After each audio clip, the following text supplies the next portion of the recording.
welcome to Brewskis and Housekeys. I am Nicole Kostelecki. And I'm Nick Papantanakis. And we are here in Old Town, Arvada at the RE/MAX Alliance office.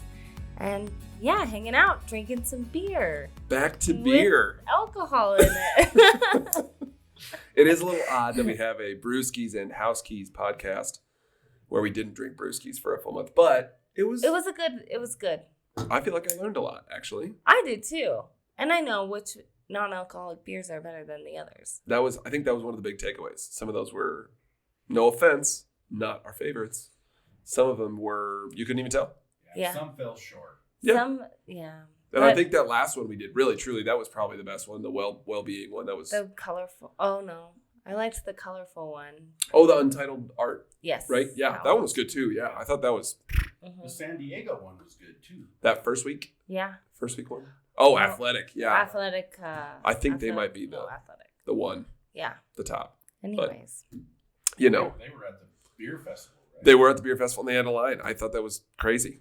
Because the really good breweries had lines where you had to wait, a minute or two. It wasn't that big a deal because just do quick pours. But having that booth have a line, I was like, must be doing something right. Either people don't know it's not an alcoholic or just kidding. They just slide that in. Don't worry about it. It's fine. Just taste that. It's delicious. Oh, I can drink these all night.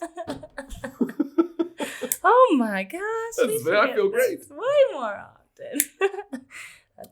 But we're drinking delicious beer, which we'll talk about here in a minute. Yep. That's delicious beer. Enjoying the cold weather moving in. Are you? Yes. Oh my gosh. Yes. The only problem is I looked around my block this morning and I'm one of two houses on my block that has not raked their leaves? Well, cleaned up my gutter, raked my leaves, and then mowed my lawn the last time. Because I need to mow it one last time before we aerate. Because we do the whole thing where we aerate, then we seed, and then, hope that helps the springtime. Yeah. No, I will agree. I was like, I woke up this morning. I was like, why did I not rake my leaves yesterday? And then my neighbor stopped by and she's like, oh, like our other neighbor has some chickens. Once you rake them, let me know and I'll take the leaves down there. I don't know what they use the leaves for. Yeah, I'd be curious, actually. I don't know what that would be. Bedding? Bedding? Or I don't do the chickens know. just like or to... do they like to jump in the What? I mean... I'm not sure. If they're like humans, it's just fun to jump into a pile of leaves. Why not? I think that's awesome. So gotta bag that up. We're gonna try hard to stay on track. Since we came out of sober October, we're all drinking pretty heady beers now, and so we're gonna try really hard to stay on track and not be loopy. Really, Nick? Good job. Thank you. I'm not saying me. That's good. Because I will definitely veer no matter what. No matter what. Goodness gracious. What about books or movies? Anything? I will say, yeah, now we're in cold weather. I feel like it's like good book reading, good movie watching weather. I completely agree. It's that curl up in the nice warm jammies and read a book or watch. We did turn up the heat, turn on the fireplace. At Jane's school last week, they had a movie night for the kids in the gym where they put on the big projector TV and they play a movie for the kids. And they showed Hotel Transylvania 3, cartoon movie for kids. However, it's Adam Sandler and all his buddies, which I didn't know. David Spade and Kevin James. And there's a ton of big name actors that did voices. Mel Brooks did a voice in there. So there's a lot of big names in that. And I had never watched one of those movies. And Jane she always gets weird about watching new movies, gets all freaked out. Like, I'm going to be scared. And she wasn't scared. It was really funny. And I think it was more for the adults, but it was pretty funny. So. Was it a good? It was good. Okay. Yeah, I think they've got 4 or 5 I feel like I of them. maybe have watched the first one, but that's it. Yeah. I mean, they've got a ton of them. So good for them. That's a fun little kid movie that we can enjoy too, which they're not always that way. Some of them are just for her. So how about you? Movies. Let's see. Movies, books. Well, books, I am not really reading anything, but I'm listening to the Bible in a Year podcast. Oh, that's cool. Yeah. So that's been fun. How long are those episodes if you're getting through the whole Bible in 365 days? So it is about 20 minutes each That's one. it? Yeah. And they pull it. They do it. It's really neat. It's well laid out because they pull from different books of the Bible. And so they kind of start out with Genesis and then pull from Psalms and they kind of mix it up, but it still goes in the order of the right timeline. Yeah. which I find really neat. Interesting. Yeah. Wow. So, That's like I'm learning a lot. I bet. And I mean, I like it. It's very fun. So. Well, and that's a really accessible way to do it. You know, Mhm. I mean, I know my mother-in-law sits down and reads the Bible every day, but that's really maybe the only person I know that does that. So I think that's a really Who's the accessible way to do it.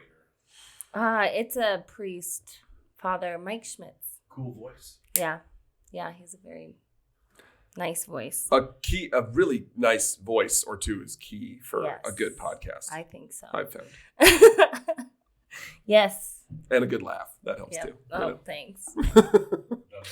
Our friend who was on an episode with us, Michelle Beeson from Home Mortgage Alliance, she gave out a handful of these books called The Fred Factor, which is a very short book. It's very, very, it's a couple hundred pages. But it's a really cool story about this one man's interaction with his mailman, and a mailman who basically took his job to the nth degree to be able to understand what it meant to be in service of other people. What was it called? The Fred Factor. I'll write that down. Fred is the name of the mailman, and he lived in Wash Park in Denver, so it's a local story too, which is kind of cool. And this guy talks about just his experience with Fred and how Fred stopped to introduce himself when he moved into his home in Wash Park. Like, it's just really cool, and it's kind That's of inspiring awesome. to think about how you think about other people and communicate with other people. It's a really cool, I don't know, shift in mindset a little bit. I Really like good book. that. Worth checking it out for sure. Cool. Shall we talk about beer? Beer. Let's talk about it. So we are drinking beer from a brewery called FlyteCo Brewing, which is an awesome brewery. It's over off Tennyson. If you know where that area is, like the Berkeley neighborhood. And it's an aviation-themed brewery. Super So, cool inside. Yeah. Love. I the know. They interior. have like a little, it's a hangar, right? Is it? Well, yeah, they've got it set up like a hangar, but right in the middle is this massive, what looks like you're inside of a Terminal. airplane. No, an airplane Oh. itself, because it's kind of an arced shape, and it's Yeah. got benches on either side, little low benches and little like seats. They're not airplane seats because that would be really uncomfortable. But it's just a super cool, and it's kind of like the retro Yes. plane look. So I don't know. It's got a really cool vibe in there. I like it in there. It's Yeah. pretty cool. And they have pictures of planes kind of all around. I think they're for sale too if you ever want to buy one. But they also name their beers really cool names. So mine that I'm drinking is not that one. It's the P38 Pumpkin Porter, which is named, if you didn't know, it's after a plane. It's the Lockheed P38 Lightning, which we looked up a picture of it earlier, and it was really cool. It's like one of those really rad older planes. Yeah. It's just, I mean, it's very What did clever. you say, World War II? Yeah. Yeah. Yeah, their whole theme in there is really cool. Mine is the late arrival, which sounds like a lot of flights I've taken lately. But also it's spelled arrival as in RYE in the middle there. So it's a rye pale ale, and this thing has like this really ambery color, but just the kind of a little bit of that bite from the rye on the mouth. It's not super hoppy. No. I think it's more just like that flavor is in there from the rye. It's very good. I'm a fan. And they told me that won a gold medal at GABF. Whoa. Yeah. Winner. For So their category. I'm drinking a winner right now. It might be a creeper, like late arrival, like your buzz don't. Well, that's fair because it's 5.5%. This is I think this is the tamest of the beers that we're Yeah. drinking. Because Nicole's is Mine's 6.2. a little headier. Now Nico, who was probably the strongest of the three of us to adhere to the sober October thing. Probably, he 100% was the strongest. That's something that I don't know much about. It's called willpower. So he has tremendous willpower. He told us right before we started recording that this is his first beer right now Yeah, first one. in real time. And you guys gave me one that is 7.4. 7.4. Perfect. All right. But what is the name of that one? It's the Fogged Out. Fogged Out. It's a hazy IPA. Fogged Out Hazy IPA. Citra, Mosaic, and Amarillo hops. That one's one of my go-tos because I think that one's always on tap there. Okay. It's It's a nice really hazy. good. Yeah. Juicy, Oh. deliciousness. I like that one. And cold weather makes me want beers like that, I think, because they're heartier and I know they're obviously going to be a little headier too, but they warm your insides. So I like those kinds, but then I also like the porters and the pumpkin beers. I haven't had a pumpkin beer yet, really, I don't think, this season. This is it, so, too, this time of year. Yes, and this one actually isn't too pumpkin-y. It's more porter forward, I would say, just kind of rich in flavor, some hazelnut notes, but there's some pumpkin in there. I'm a weirdo, and pumpkin beers they're not my jam. I'm not a fan of those at all. My mother, however, is the exact opposite. She waits for this time of year. Yeah. It's really the only kind of beer she really likes. Really? My brother-in-law does that. Really? He'll try all of the different pumpkin beers. Does he have a favorite that you know of? No. Shipyard? Hey Pumpkin. Hey Pumpkin. Hey Pumpkin. That's from Denver DCB, beer. Yeah. I bet that would be really good on nitro. Yes. I think you're right. Little bubbles. I think you're right. Super nitro. smooth. It's a really good pumpkin beer. I don't like them because a lot of them have that super sweet, almost like pumpkin-y taste. That one is tamer, so I do like that one a lot. I did take a little sip before we started recording. So, But yeah, really good beer. They're a great place to check out. Love that place. Yeah. We have the privilege of coming to you this week with the stat update. We are doing our market update for October as we are in the first week of November, so we wanted to get you all the numbers as fast as we could. So we'll dive in on all the stats and all the figures and all the good things that are going to help you feel good and understand what's happening in the market. Obviously, this is a look back. So looking back at October, start with the home prices. So median home price overall, attached and detached altogether, all median home prices came in at $566,000. That is almost 2.5% decrease from last month. Yeah. So September. I mean, that's a pretty substantial drop, but we knew that. I mean, we talked about price drops. We've talked about that a lot. So that was to be expected a little bit. On the detached alone side, the median home price was $622,000, which is a 1.19 decrease from last month, or from September, I'm sorry. And on the attached side, median home price was $405,000, which is a 1.22% decrease from September. So we see that trend line going down every month on the home price side, which I think you kind of hope for and expect when the rates increase the way they have. So, well, you just see that because you have less buying power, and so people are dropping down into lower brackets. They can't afford the same houses they maybe could have, and are not. Well, I shouldn't say that. They can't afford the same price that they could have. And so hence the prices are starting to come down a little bit. Exactly. And they're not overpaying as they were maybe a year ago. Right. So I think that's a positive. Overall, though, speaking of a year ago, we're up 5.85% on the median residential close price from a year ago. So still seeing higher prices this year than last year, but that was kind of a carryover almost from prices doing what they were doing. The market doesn't just drop like a stone. So right. I think that was going to happen. Yeah. And then kind of diving into some other stats a little deeper. So the average days in the MLS, so on market for the homes was 28 days. So it's still kind of increasing. That was 7.69% increase from September. Which was 26 days? It was 26. So, I mean, that's good. Yeah. Yeah, we're starting to see, I guess houses catch up to that. So as they're closing, we were seeing that beforehand where it seemed like they were staying on for longer, but now all those homes are starting to close. I think we're getting more accurate numbers. Yeah, I agree. Yeah. And then just separating it. So 29 days was the average for attached homes and 25 days was the average for detached homes. Okay. And then there were 7,290 active listings at month's end. So that is down 5.12% from September's month's end, which was 7,683.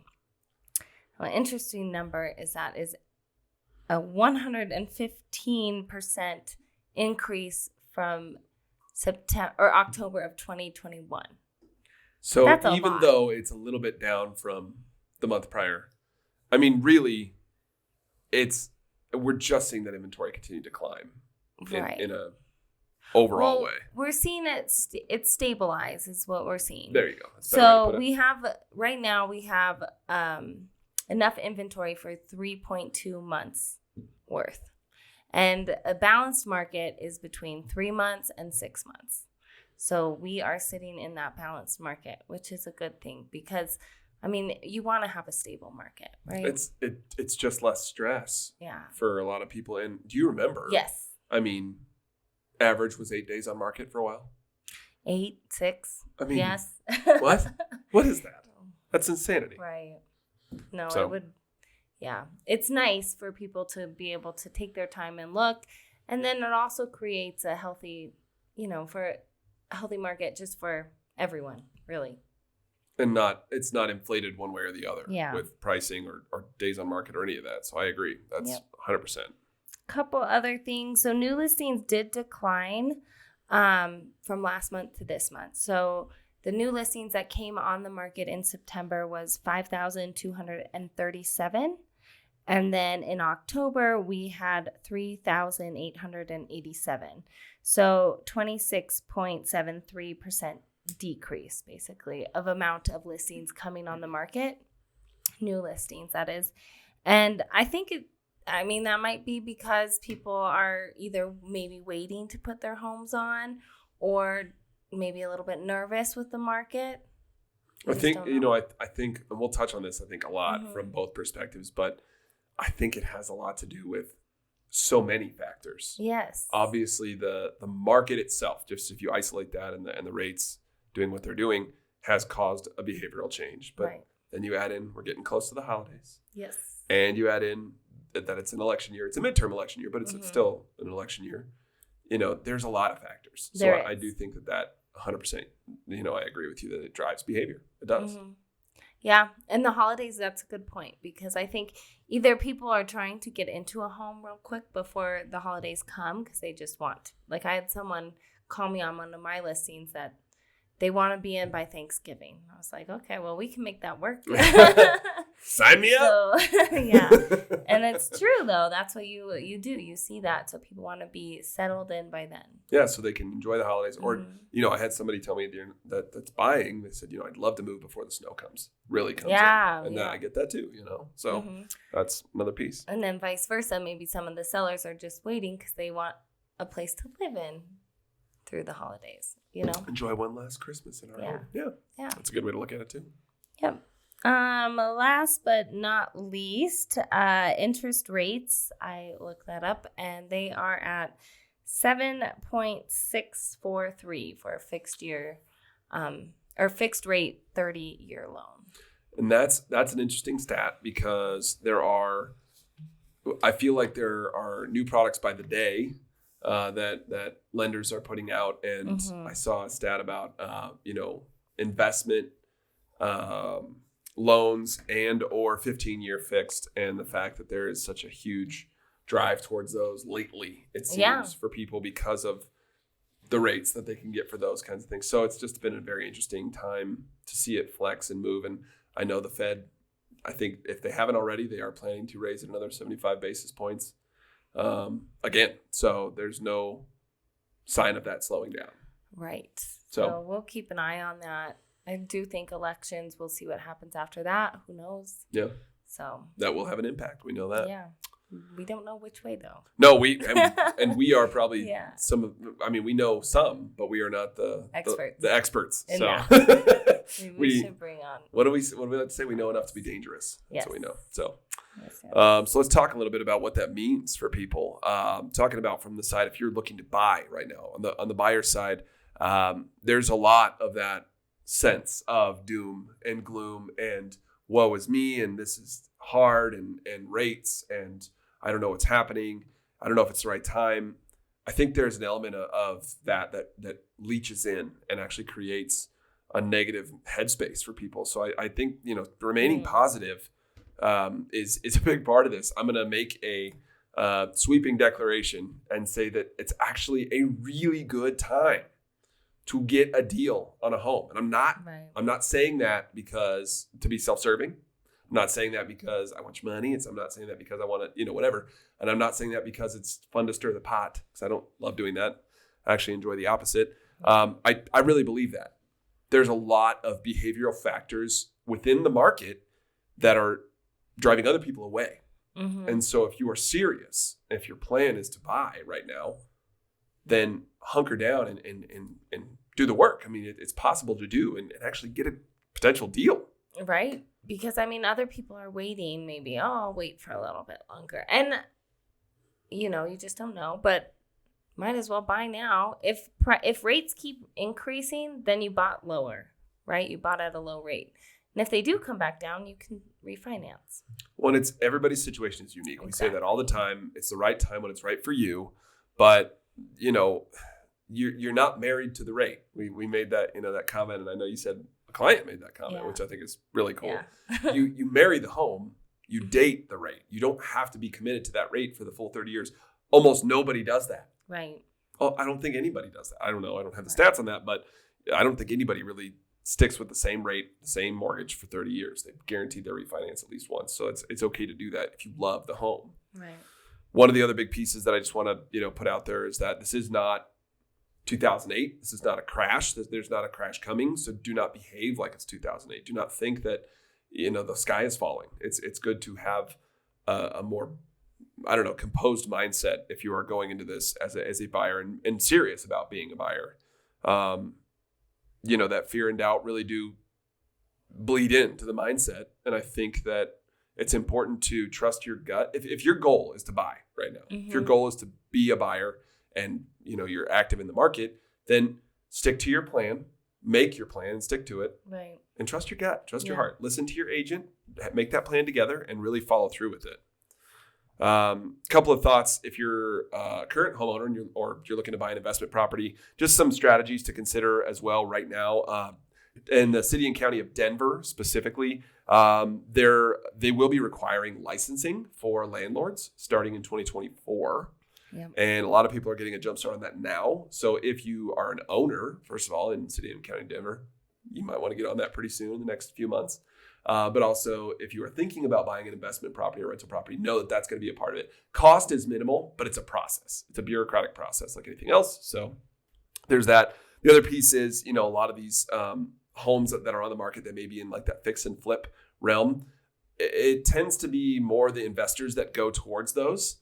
And investors notoriously will offer way under the list price because they're trying to make their money back in the long run, right? Mm-hmm. So there's a possibility that that's who you're competing with. If there's a $400,000 home and an investor puts in an offer at, well, let's call it $290, because which they are coming in. They do that quite a bit lower. Yes. You could be a homeowner, an owner occupant that could go in and offer on, $350,000 on that home and get it for $50,000 under list because you were the better offer. So there's just that opportunity there to think about. So just some thoughts from the buy side. Yeah. And I guess so on the seller side, like I was saying earlier, the market is stabilizing. It's a healthy market. It's not anything to be worried about as a seller, but it is something to be prepared for. So plan ahead. You can't just decide, okay, I'm putting my house. I mean, you could, but you might not get the best for your house. But you can't just decide anymore, I'm putting my house on the market today. It'll sell by the end of the weekend. That's just not the case. So I'd say, even if you're looking to sell your home within the next year, sit down with a licensed real estate agent and talk to them and make a plan together.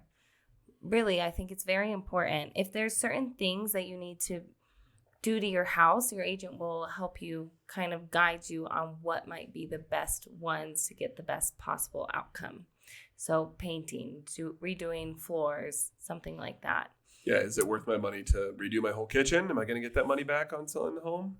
Oh, maybe not. Maybe not, right. But if the sewer line backs up every month and we have it snaked, if we get it replaced before, you should probably do that. Might be a thing. To have to quit snaking it anyways. So I just think it's very important to just kind of sit down, make sure your house is ready to go once you do decide to put the house on the market. And that could be in spring. It could be a year from now. Who knows? But just make those changes as you go so it's not so overwhelming. That's smart. That's the right advice, because it doesn't have to be a tomorrow process. It can be a longer term. Right. And I think, we were in such a market where, at least I was sitting down with buyers and we were kind of having those big conversations up front because everything was moving so fast. Whereas sellers, I just don't think they felt the need to do that. They didn't have to. They didn't. Yeah. But now you do. It's important. So market that home. Mm-hmm. Another important note. So, like we said earlier, the average days on market right now is at 28. So it's important not to, react too quickly if you're not getting an offer within the first week, 2 weeks, month. It's really important to kind of look at each listing individually, how many showings you're getting. They say on average it's 22 showings before you get an offer, right? So just reevaluate that. If you are getting those showings and you aren't getting offers in, well, there's probably 3 things that you could do. You could lower the price. That's like one thing. You could just hold tight, see if something comes. I've seen people withdraw their homes as well. Maybe wait for a different time. Maybe they can make some of those updates we were talking about before they put it back on. So there's a couple different things. I would just say, don't move too fast. If you